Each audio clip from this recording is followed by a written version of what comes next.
and gentlemen, brothers and sisters, and my dear children, I'm overwhelmed at this moment after hearing some towering personalities, and I don't know whether I'm qualified enough to speak in front of giants here. And I come from a completely different field. I come from medicine. I'm a practicing physician, and I'm quite involved with diabetes, sir. I'm very interested in jackfruit after this. Amazing. I'm in the same business too. I've been asked to speak about something that I have not really experienced myself. I have never worked for anybody in my life. I've never drawn a salary, and I'm quite well off, alhamdulillah. Not from my father's money, but on my own. And therefore, I understand mid-career crisis only from the experiences of other people with whom I interact frequently, and I understand other people. All my business, all my time is spent in talking. That's what I do with people. I interact all the time. And therefore, I do have some insights that I would really like to share with you. When we speak about mid-career crisis, we need to understand, like Ms. Uma here was speaking, that it's only a part of the mid-life crisis that everybody gets into. So let's look at the larger perspective, not just the mid-career crisis, but also the mid-life crisis, just broadening the horizons. Midlife crisis has to do more with directions, with purposes, the whys of life. Why? Why am I here? What am I doing? Where do I go? What is my goal? I mean, when you challenge yourself and ask these questions, let me give you something. I was quite a decent student when I was in 12th grade. Well, 10th grade. I got a National Merit Scholarship and they gave me something at 10th standard. And then, I have no idea why I chose science. In fact, the chap who got the highest rank in my school in Bangalore, a chap called Balkrishna, he went into commerce. He was sure he wanted to do CA. And I wouldn't understand why would a brilliant guy go into science, into commerce. I thought commerce and arts was for people who don't study well. So, we went into science because everybody was taking science. Then I got a seat both in medicine and engineering. I had no idea that there are other things in life to do. And then the first interview was medicine, and I took the medicine course, and I got a seat also in the NIT in Suratgal. But because they took away my marks card, I thought no point going for the engineering interview. And then I did medicine, and then like everybody wrote the All India entrance and got an anesthesia seat in Bombay, went to Bombay, and then I got a surgery seat in PGI Chandigarh, which is a national institute, and I completed it from there. I became a vascular surgeon, and then my entire family migrated to America, and I went to America. I had no idea why. Did I decide? No, I did not. But then, once I finished my residency in the United States, I said, I'm going home. I was awarded the Chairman's Award for Excellence in Medical Knowledge there by the University of Medicine and Dentistry in New Jersey. My boss said, are you crazy? I'll give you a gastroenterology fellowship here. I will give you what you want. I will give you a recommendation. I'll give you the chief residency here. I said, sir, I'm going home. He said, who taught you manners? I am the chairman of this institution. I am calling you and giving you all these positions, and you tell me on my face that you don't want it? You should say, thank you very much, sir. I'm impressed. I'm so happy you're giving me this, but I will consider this and come back tomorrow. He taught me some manners. But the point is, at the age of 30 or so, I made my own decisions. Till then, we were just flowing through. And most of us flow through our careers. We don't make our own decisions. Why am I joining IBM? Does it serve a purpose? Most of us don't even have a purpose in life. Don't even have a direction in life. And don't even have a defined understanding of what success is all about. I'm sure Miss Uma would be very looking back and say, what kind of an idea did I have about success? Being a CIO of a company, and that's success? Impossible. That cannot be success. Ask people who have been, seen, and done. Ask them all about it, and they'll say, oh, that's not success. I'm sure the jackfruit venture is 1,000 times, million times more. It makes Joe more happy than ever Microsoft or any other company did. Why, Joe, do you agree on that? I'm sure he would. And that's what he just said. In this fast-paced world, where the only constant is change, there's that famous story about who moved my cheese. The cheese keeps moving. Only the people who think, who ask questions, who change themselves, who perceive a change coming, these are the people who will survive. Friends, several panelists have been talking about the internal crisis and the external crisis. The crisis is both ways. There's an internal aspect to it, there's an external aspect to it. I'm going to focus more on the internal aspect of the crisis that we talk about. Crisis, friends, is mostly a ghost, a fear, a scare. It's not real. You know, like, I'm not sure how many of you believe ghosts are real. If you do, you... It's a ghost. You know, it's a small truth. You know, somebody got fired somewhere. Maybe 1,000 got fired. But what is it when compared to the larger world? A small truth gets multiplied to look big and scary. You know what? That guy got fired. How many of you are working proportionately? One needs to look at that too. That scare is actually serving somebody's needs. It's like they say, you know, terrorism, and people are making careers out of it. And somebody's becoming a president out of it. Somebody's becoming a prime minister out of it. But when they said that in America, less people die of terrorism than furniture accidents and furniture failure for 1 year. That's the reality. But then it gets multiplied so many times just to keep you working overtime and to keep you on your toes and to make you slaves and to serve the companies that want you like that. Friends, what are the symptoms of a mid-career crisis? How do you know this guy is going through a crisis? Within yourself. Let's not diagnose other people. Let's self-diagnose. Let's introspect ourselves and see, find out, do we really have a mid-career crisis? Is it only when you get fired that you have a mid-career crisis? I disagree with that fact. That's not when you get a mid-career crisis. Mid-career crisis happens when you begin to fear. When you're afraid that you're going to lose your job. When you get scared that you're going to lose your income. When you get scared, how am I going to pay my EMI for the next month, for the next year? Is it possible? I'm scared now. I'm stuck. I'm scared that I'll get diabetes. I'm scared of illness. And I'm scared whether I can continue this high-flying lifestyle. What about tomorrow, the anxieties? And then you know that something is cooking inside your heart. Crisis is brewing there. You will know that when you become greedy and jealous. Hey, look at that guy, man. He was below me, and now he's all the way up. He started a venture, and he's all the way up, and where am I? You begin to feel low about it. Then you begin to regret your past. You know, I should have done medicine. I should have done engineering. Look at all these guys, man. I'm just here doing medicine, and the engineer thinks the other way. Regret is a symptom of mid-career, mid-life crisis. The anxieties of future mishaps. The meaningless of our routine. You know, at the age of 40, 45, you get up in the morning and say, what the hell am I doing here?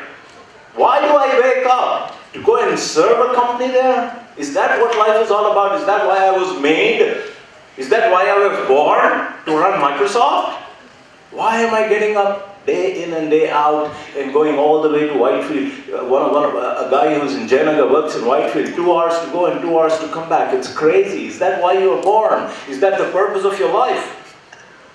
And then when loneliness sets in, when your career takes away the time from parents, from your siblings, from your relatives, from your family, from your friends, and from your neighbors, and then you realize, hey, I'm lonely out here. And then you get into that crisis mode. Friends, let's put on our thinking hats and think for a moment. What is our greatest achievement that you have had in your life till today? What is your greatest success? Was it studying to be an engineer? Was it that rank that you got? Was it passing that Microsoft or whatever exams that you see, certifications? Is it entrepreneurship? Is it your discovery? Is it the patents that you've had? Or the distinctions that you got? What is your achievement in life? Think about it for a moment. And then I'll tell you some. I will tell you some of your accidents or some of your achievements. And you'll be amazed when you think about it. You know what? You were all half a cell once upon a time. A sperm is half a cell. An ovum is half a cell. Anybody who is not here? And then, through some accident of nature, so to say, the two got together. And then what happened? And that cell crazily started multiplying. You started multiplying. And then those cells started specializing. Somebody decided to become the brain, somebody decided to become the spinal cord, somebody decided to become bone, and somebody decided to become the eye. And in the eye, somebody decided to be the cornea, somebody decided to be the lens, and somebody decided to be the retina. Have you thought about it? How? Specializing. Spectacular smartness. You should study what neuroendocrine cells are. They are formed where the spinal cord is, and then they go into the intestines, into the brush border, and then they go and sit there. Some of them go to the pancreas, some of them go to the stomach lining. I don't know how they know where to go. This is your stomach, this is your story. This is you I'm talking about. I'm not talking about somebody else. It's simply unbelievable. And then somebody decided to be the kidney, and then there is a fetal circulation. You should know what a fetal circulation is. A fetal circulation completely bypasses the lungs. Blood is not going into your lungs. There is a bypass tract from the pulmonary circulation to the general circulation. I'm not sure how much you understand that. But then, what is the greatest challenge of life that you ever had? You know what? Think about birth. Think about the day you were born. Your midlife crisis would just go off.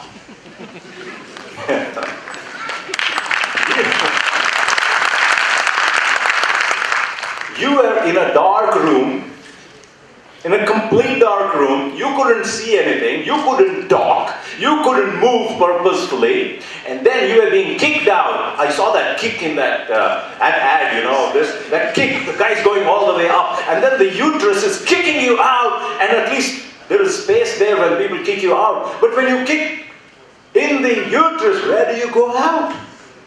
Where do you go? And you can't plan, you don't have a hand, and it's an impossible opening. Have you ever imagined how you came out of that crisis? Somebody pushing you out? How the hell do I get out? Do I put my leg first? Put my hand first? Do you ever imagine that I put my head first? How do you think about it? You're a smart guy, Joe. I don't know how you decided to put your head first. You know, until 1968 Olympics in Mexico, until Bob Beamon decided to do the Fosbury flip, nobody ever thought that you could do a high jump in the reverse like that, with the head first and the back first. It took so many thousand years for you to understand that the Fosbury flop, or flip, I don't know what that is a better way to jump. So then, there was a particular way in which you did the impossible. Coming out of the smallest possible opening, an impossible opening, you decided and you came out. Did you worry where your food is going to come from? Life was so comfortable in that stomach. You were getting all the nutrients you wanted. It was a strange, different world where you couldn't talk, where you couldn't do nothing. And then you did come out. Anybody here who was not successful?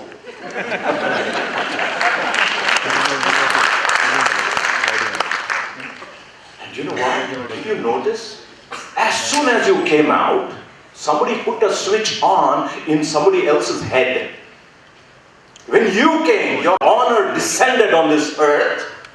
Somebody switched a switch on in somebody else's head. There was a chemical called oxytocin that got secreted in your mother's brain the moment you came out. Not a minute earlier, not a minute late. Do you know that?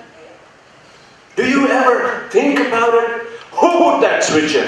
Who put that oxytocin in your mother's head when you came out? And you know what that resulted in? Your honor was greeted with warm, nutritious milk just the way you wanted it. It served everything that you wanted. Nature was ready for you. And there is no food. Breast milk is best. There's no food better than that. You can make your brain out of it, you can make eyes out of it, you can make bone out of it. It gives you protection, it gives you antibiotics, it gives you immunoglobulins, it gives you everything. And in the right warmth. And you know what? You knew how to suckle. Who taught you that? Was it your achievement? Hey, I got to do something today. You know, one of the strangest things in life, we all want you to cry when you get out. When you get out, we all want you to cry. And if you don't cry, your lungs will not expand. The first expansion of the lungs is the most difficult thing in life, because the surface tension is so much that effort to expand the lung is very difficult. There's a special chemical called a surfactant, a soapy stuff that gets secreted in the last few weeks of intrauterine development that makes you cry and expand that lung. And the moment it expands, that internal bypass circuit between the pulmonary circulation and you didn't need your lungs till then. Now the blood flow automatically decides to go some other way. There is a bypass tract, but believe me, that gets closed automatic. What is that? Automatic blood aa gaya, automatic doodh aa gaya, automatic oxytocin aa gaya. What is this? Automatic. Brothers, friends, ladies and gentlemen, nothing happens automatic. You should know this. You should understand this. There's nothing in the world that is automatic. You did not learn to suckle automatic. You did not learn head control automatic. You did not have sphincter control. You know, urine and motion and stools. The control. The idea of distinguishing gas and liquid and hard stools. Otherwise we wouldn't be sitting here, friends. I hope you understand that. The ability to read, the ability to understand. What is the greatest achievement of your life? Think about it. Think about the food you eat, the food the animals eat. Was it your achievement that you were born? Was it your smartness? Was it your greatness that was welcomed with a welcome drink called mother's milk? Were you the one who were successful and you gloat about your successes and about your patents and about what you have done in life? Have you ever been helped? Have you ever been guided? Have you ever received help? Think about it. Where will you get all these things? Wasn't it help? Wasn't it guidance? Was there a plan for you? Did somebody plan for you what happens when you come out? How are you going to eat? What are you going to eat? How are you going to talk? How are you going to be taken care of? Was there a plan or was there no plan? Or did you plan? I don't know if there's anybody here who planned all that. What's going to happen? These days we are, designing minutiae, choreographing every little step of life. How many came out choreographed? I don't know. Do you see a continuity? Or do you think that all that help lasted only for the first 5 years. Now midlife, there's not going to be any help. There's nothing. It's all on your own, on your feet. Everything is because of what I do, and there's nothing else anybody else is doing for me. Did you worry for the tomorrow? You know, I want you to think for a moment about your birds that you see. Have you ever seen birds? Do they have wallets and credit cards, sir? Go to Lombard sometimes, you know, just before the glass house, between the glass house and the betta, you know, and the stone hillock that is there. Large trees. If you go there at sunset time in the evening or early morning time at sunrise, you will hear the chirping of birds. You think they're happy?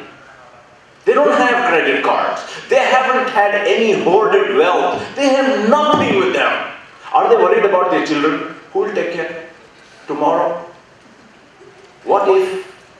What if? They're happy in the morning, happy in the evening. They don't carry their bags of food on their backs. They take what is required. They come back happily. And they are singing morning, singing evening. I'm not sure we understand anything out of this. They have no insurance cover either. Friends, think about it. If you got milk, if you got oxygen, if you got water, if you found a heart, a kidney, and your eyes, would you think, who is keeping you alive? Your job? IBM? Microsoft? Who is keeping you alive? Who is making this possible for you? You need to think about it for a moment. Whose responsibility is it to feed you, to protect you, to help you, to give hope for you, for the tomorrow? Look at all the, sometimes we have aquariums at home. A very wonderful Calvin and Hobbes, cartoon. There's a small pot of, a plant with a small pot, and Calvin has this little watering jug, watering can, and he's watering the plant in the pot. And he's talking to himself. Hey, plant, you know what? You are surviving because of me. Because I give you water, you are alive. Because I'm doing this, this is all happening. He's telling the pot and the plant. And suddenly he sees rain coming in. He says, who's that? He sees rain coming in. He says, who is that? Bigger than me. I thought I'm the one who's taking care of everything.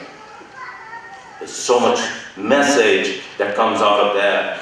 Friends, for a moment, let's think, are we grateful for what we have? Are we thankful for what we have? Do we really value our hands, our eyes, our ability to talk, our brains, our kidneys? Or is it that little award that you got, the little certificate that you got, is that your achievement? Is that what you possess and feel great about? You're not happy about those eyes? I'm told about a beggar who was begging, and a man went there and said, he was asking for 5 rupees, man, 10 bucks.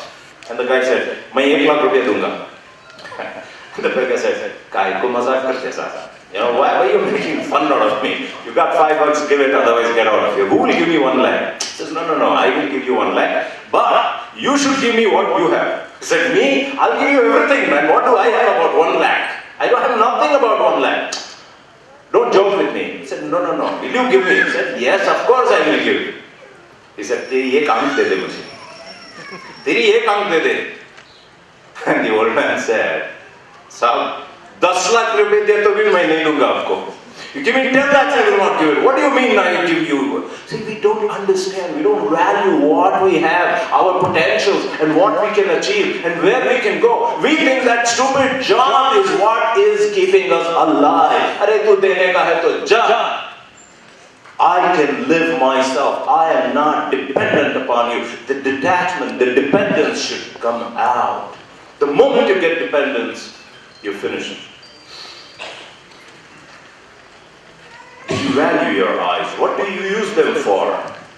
What do you use all these faculties for? Have you wondered? We sit here so comfortably. One of my cousins is a old-timer PhD, big brain guy from the UK. He came back here, headed a major DRDO division, the Defense Research Division. They were making turbines. They were making high-speed turbines for that main battle tank, Arjun, and all those things. And I remember as a kid, the only thing that he would talk was RPM. What did you say, calorie per fiber. He was talking about RPM. How much can the turbine go? The Britishers at that time were doing 100,000, 120,000 easily. And this is about the 80s, late 80s perhaps. In gas turbine research establishment, we are hardly able to do 18,000. You know what happens when it goes to 19? It starts kind of vibrating. Anything that moves so fast will vibrate. Have you got a vibration on the earth anytime? You know how smooth that is? Somebody is holding it together for you. Have you wondered? Why doesn't anything shake up? Why? As a kid, there's so much oxygen outside, the air. Why doesn't it get sucked out into the atmosphere? Into space? Why doesn't it go away? When there's a big air blowing, why doesn't all the oxygen go off? Why is oxygen stored in Earth? Have you thought it's being protected? Even that air cannot go up. And nothing can come from outside in. One of the greatest challenges when they made the space shuttle was the re-entry. When the re-entry was happening, it would burn up. So they put heat shields on it. They made ceramic tiles that could withstand something like 3,000 degrees centigrade. Otherwise, it cannot come back into the atmosphere. It will burn away. We are being protected. Water is flowing underneath our feet without our knowledge. One of the main reasons for this mid-career, mid-life crisis is forgetfulness. Not appreciating all these things in life. Neglecting, not thanking, not being grateful for what we have. Not saying thank you. It's raining in front of you. The most important possession, rain is coming, falling like that. And you don't say, God, thank you. That attitude of thankfulness is something that we have completely forgotten once we enter the IT industry, perhaps.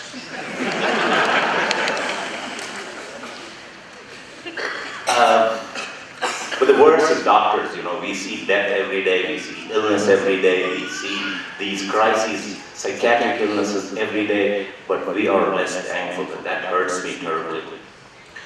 Have you wondered how you have been protected from your enemies?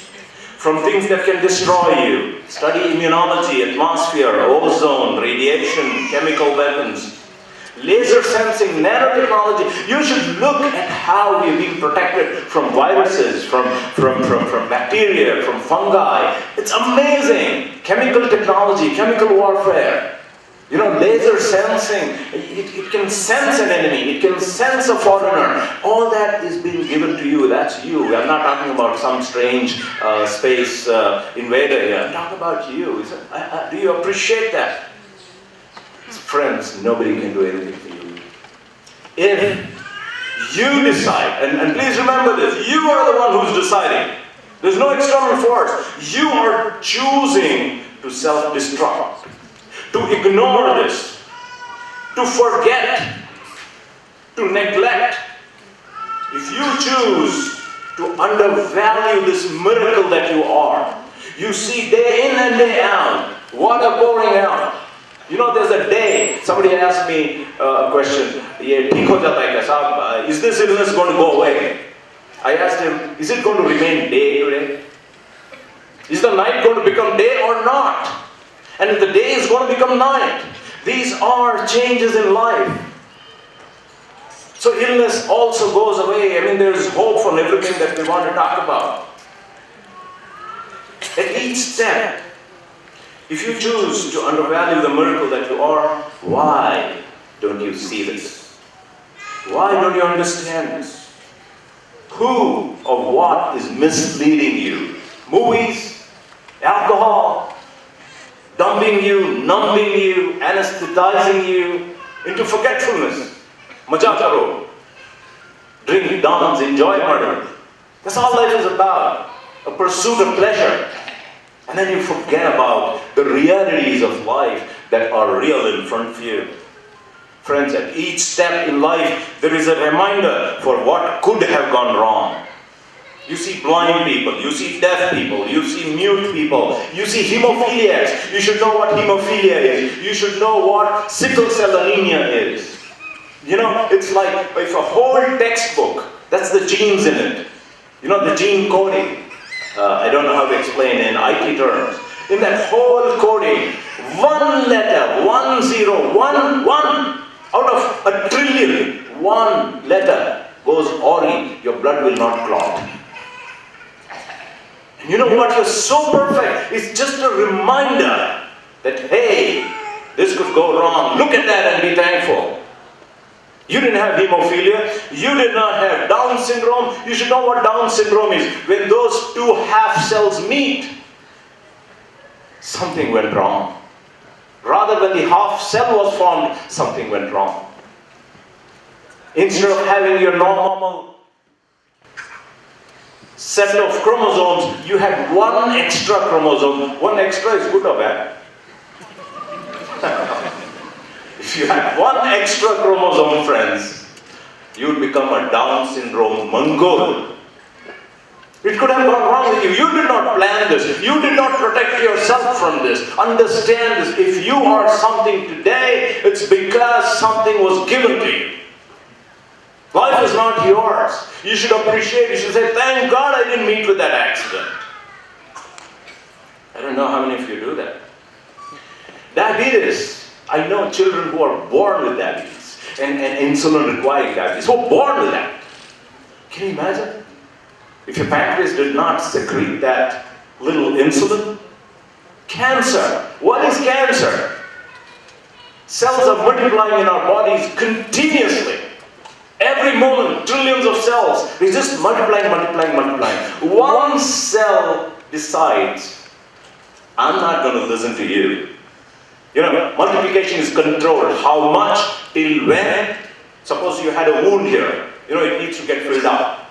So when to start multiplying and when to stop? The control of growth is being controlled. If one cell says, I won't listen to that growth signal, you're finished, you're getting cancer.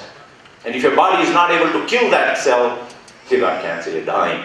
And it's happening every moment in your body. You're talking of midlife crisis. Friends, every second is a crisis. Think about it. And we are escaping from that crisis because we don't know. We don't appreciate. We don't thank. Have you known that? This midlife crisis is a joke, actually. That's not much. We've gone through much. We've seen so much in life. So the question is, are you grateful? Are you happy? Are you thankful for this? And who will you thank? Thank your Creator. Thank your parents. Thank your employers. Thank your neighbors. Thank your brothers. Thank your teachers. And how do you thank? Serve them. Say thank you to them. Appreciate what they gave you. Look up and say thank God. Look at your parents and say thank you mom, thank you dad. Thank you teachers, thank you doctors. Have gratefulness in your heart. If I'm doing too much time, please let me know. I'm going to stop. All right. How do you serve God? How do you serve parents? How do you serve yourselves? How do you serve others? Who will you depend upon to make difficult things easier? That's a very important question. When life becomes tough, when the going gets tough, they say the tough get going.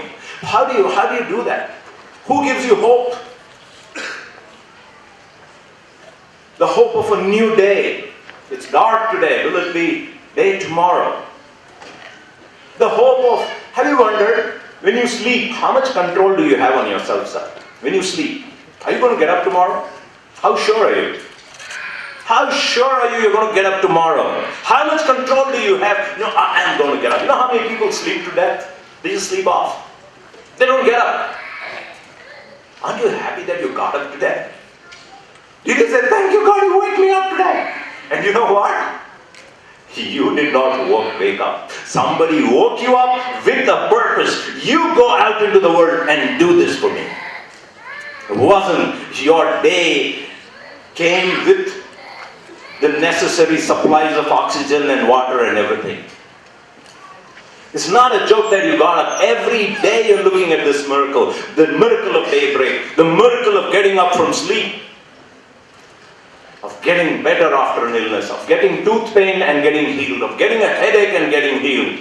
Of digesting after eating. How sure are you'll digest your jackfruit, sir? How sure are you? How sure are you that the jackfruit will come out? I'm telling you. You can be sure till you swallow it. But is it going to come out? Do you have that control in you? Forget it. I'm not sure. I don't. Well, who do you call when you're in trouble?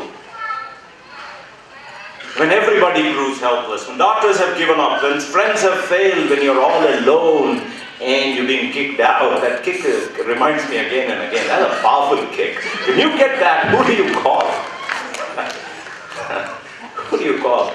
I'm told recently the Oxford English Dictionary recognized a typical Tamilian, Indian and Kannada word, ayyo. Ayyo. Ayyo is a word which got recognized, I believe, in the Oxford English Dictionary. So, would you say ayyo when that kick comes out? And who is that ayyo? How did that come? That ayya, how did that come? Who is that ayyo? One needs to think about it.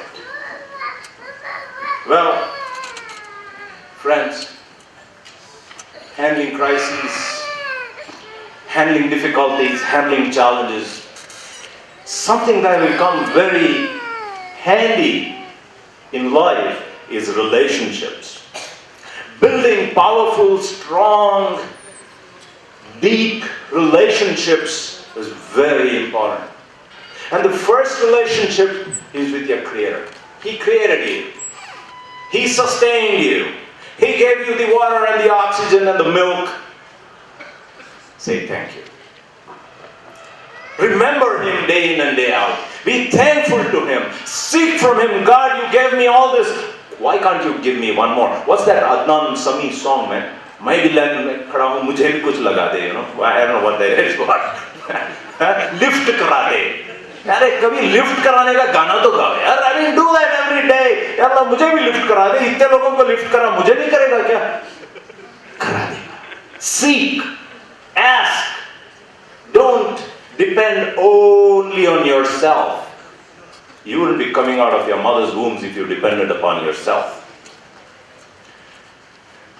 Build relationships with parents. One of the things that happens in the IT industry is you leave your villages, you come here, you forget about your parents. Parents are not going to question that. You have to question, what is my relationship with parents? How much time am I going to invest there? How much money am I going to invest there? If I go on a European trip, would I take my parents or would I just take my wife and go out?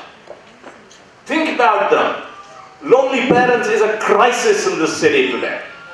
It's such a major crisis. She just said about people dying and end-of-life issues. I went to a house a month ago.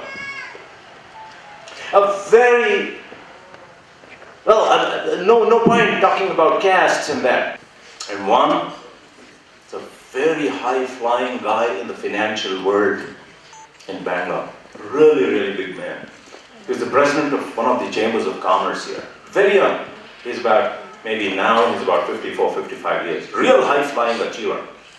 And the second son, is a high-flying surgeon. You know what? The night before he died, I had to go to his house. He was 90 years old. The mother was 80 plus. I picked that man up, put him in a stretcher, took him to a hospital, and put him in the hospital that he died in the morning. Both the sons, their spouses, their children were not there. We've forgotten our parents. And we will never be able to handle a midlife, mid-career crisis, friends. You would not be able to do that if you don't have the blessings, the support. Maa ki dua. It's kind of written in all auto rickshaws in Bangalore. And we don't forget about it.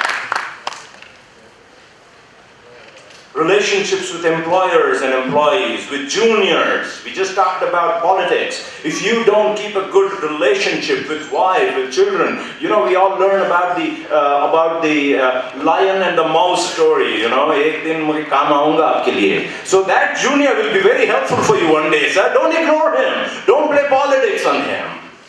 Build solid relationship with your juniors and with your seniors both. With wife. These days, wife is all about money, She's going in one direction, you're going in one direction.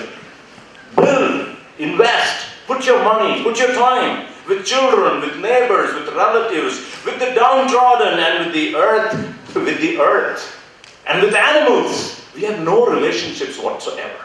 It's sad. We don't kind of value Mother Earth. I'm not talking of Vande Mataram here, by the way.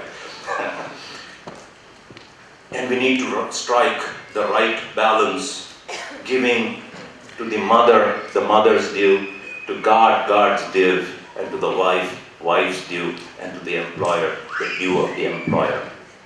A very important question that keeps coming up. How do you manage troubles, mishaps, losses, friends? Please take it for granted. Principle number 1. Troubles are unavoidable. There's nobody in the world who hasn't had troubles in life. Number 2, it's a reminder to tell you who is boss. It's a reminder to tell you who is boss. You can do all your planning in your life, but one day, it'll show you who you are. Helplessness comes to you, and you will beg. I remember a real estate man who had made quite a ton of money, who would eat very carefully, who would get annual health checkups, and who was only 55 kilos, tall, handsome man, who would, do his regular exercise. One day he went for his annual health checkup, went to the lab and said, "Ella madbidu. Do all the tests." Very arrogant, with a lot of money. "You can do all the tests," he told the lab tech. And the lab tech, in the evening when the man returned, said, "Sir, neevu salpa doctor ge nodabeku. You need to see a doctor." He said, "Why?" He said, "Your white blood cell count is 2 lakhs. You have blood cancer."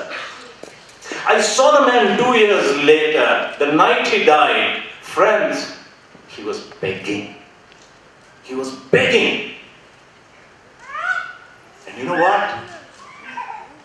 10 years later, his son created headlines in Bangalore, something like 5 crores in cash he had in a car. And they were so rich that he could prove where that 5 crores cash came from, and the police gave it back to him. So rich, but I saw that man begging in helplessness, and that night he died.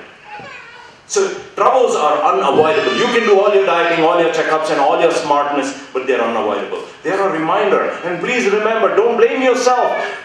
Life is designed to give you troubles. Life is designed to give you troubles, and therefore it's not your fault. Don't blame yourself. It's a test. You know why troubles come? Why do exams come? Why do you get exams? Only to make you better. Why does the pencil break? To make it 2. Exams come to take you to a higher level. Don't look at it as a challenge. Don't run away from it. Take it out and say, "This is my opportunity," and that's what everybody has been talking about. They come to teach you a lesson. They make you stronger and to make you grow and better. In managing troubles, we need to introspect. We need to look where we went wrong. We need to seek forgiveness for our mistakes. And we need to correct the imbalances in life. We might have tilted towards our wives, towards the job, towards the parents, or whatever. Maybe to drink, maybe to smoke. We're doing something wrong in life. So introspect and get better. This is an opportunity to look and see where we have gone wrong. To seek from your kind Creator His mercy. Spread your hands, bow your head, humbly, in humility, and shed your arrogance. Half the people in the world have become extremely arrogant, and that is why the mid-career crisis is very important, that you shed your arrogance, learn humility, put your head down, bow in humility, and seek forgiveness and seek, "God, help me out." That's what you need to do. Work hard, but a lot of us get lazy. If not lazy physically, lazy intellectually. We stop asking questions. I went to a hospital yesterday to the ICU, and a resident who's been working there for 5 years in the ICU, you know, it's only about pneumonias and infections. I said, can you define a pneumonia? And the guy did not know it. I couldn't believe it. I said, do you have an ICU book? Yes, it is at home. You stop reading. You stop seeing, you stop understanding, you stop asking questions. Why, how, what, when? Imagination is dead. You deserve to be fired. You know?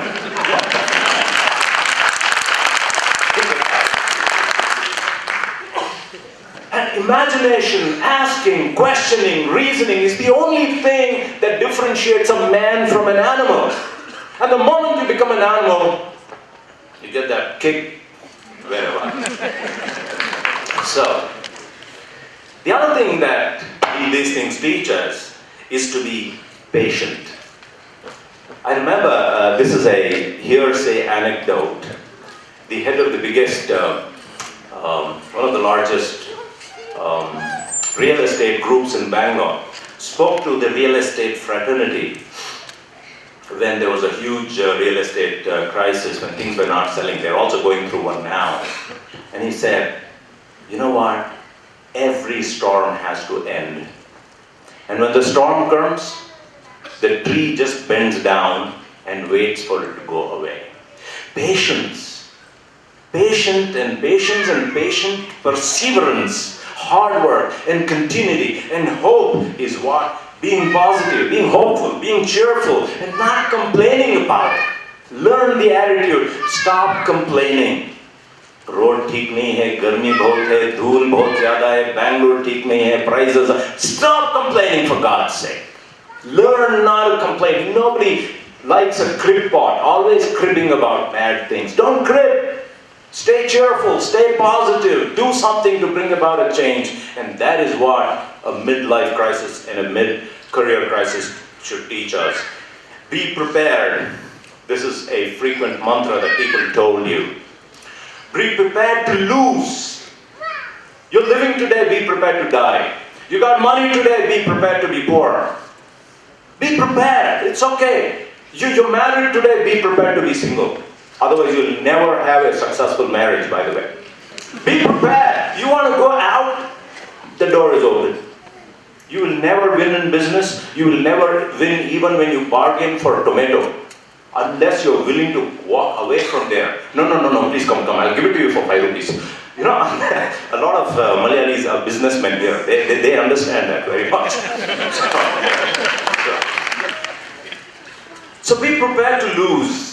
To lose life, to lose property. You know, we came in empty-handed and we're going to go empty-handed. So what? Big deal. Inna lillahi wa inna ilaihi. It came from there and it will go back to there. What's the big deal? Jaan di usi ki thi. Haq to ye hai ki haq ada na hua. I gave my life, but the life was given by him only. What did I give? There's nothing was mine. Life was not mine. That money was not mine. That I feel a loss. Tera kya hai? You came empty-handed. Something was given to you. You know what? Enjoy when you have it. Be patient when you don't. Never be ungrateful. Never be wasteful when you have it. And don't wrong others when you have that money. Managing money, friends, is very important. And that's half the reason why we fall into the crisis. And I don't think I've come to the last page of my write-up.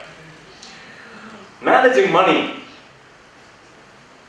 The first point I was just telling you, to understand that money is not ours, it was given to you. This understanding that you're like a fund manager. It's not your money, you got to manage it and give good results.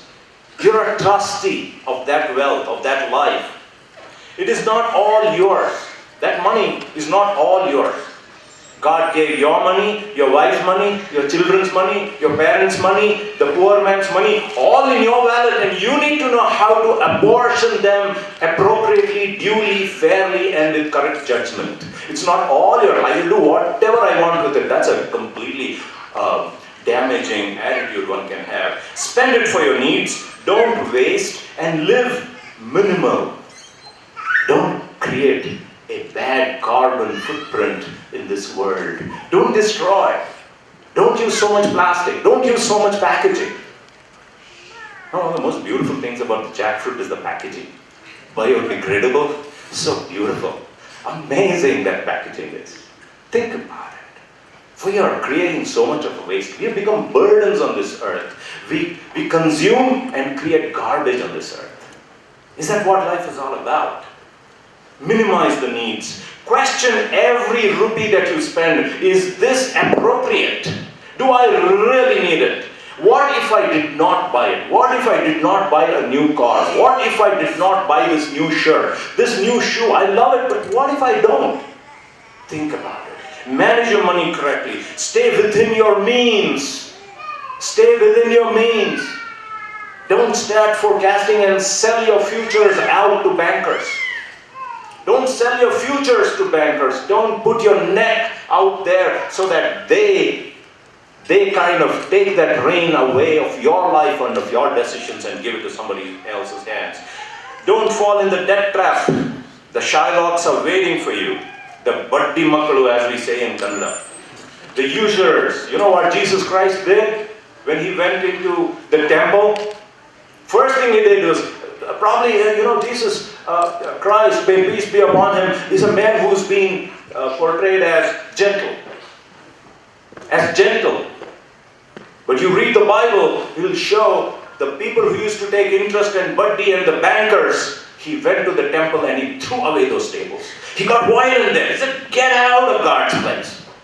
Friends, stay away from bankers, if you can understand that. What are you worth? Your self-worth is not your job, it's not your car, it's not your possessions, it's your relationships, it's your uprightness, it's your inner peace. It's your inner innocence. It's your clean-heartedness. So what if there is politics? I have done a good job. I have done my best. I have not hurt anybody. I have not spoken ill about anybody. I don't care what you think about me. I know that deep within, I'm at peace. And that is what we need to value in ourselves. It is our lack of hatred within us. I don't hate you. I am not jealous of you. I am not greedy of you. You know, there is a Muslim culture. When somebody buys something, you know how we congratulate, sir? Mabruk. You know what Mabruk means? Mabruk means, may God give you more. I'm not feeling cringing. Only he got, why am I not getting? Be true human beings who ask questions, who understand the word. Keep an active mind, The ability to see a jackfruit and understand the potential. That is an active mind to look for opportunity. All of us pass the jackfruit just like that. You know, so many people saw the apple falling, but nobody questioned, Yapuri, how?